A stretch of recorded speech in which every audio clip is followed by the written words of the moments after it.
mbwa ananusa mara 100,000 ya binadamu. Tumezoea kuona polisi wakitumia mbwa kunusa na kugundua madawa ya kulevya yaliyofichwa, au kuwaongoza polisi kumsaka mhalifu wanapomkimbiza, au hata mara nyingine kunusa yalipotegwa mabomu. Binadamu tunajua kuwa mbwa wana uwezo mkubwa sana wa kunusa. Fahamu kuwa imethibitika kisayansi ya kwamba mbwa wana uwezo wa kunusa mara 100,000 ya binadamu anavyoweza kunusa. Kwa kweli, kwa wale mnaonuka vikwapa, basi mnawatesa zaidi mbwa kuliko mnavyotutesa sisi.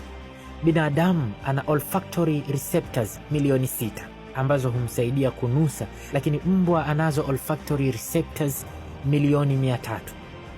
Na sehemu ya ubongo wa mbwa inayofanya kazi ya kutambua harufu ina ubora mara 40 kuzidi sehemu ya ubongo wa binadamu inayofanya kazi ya kutambua harufu.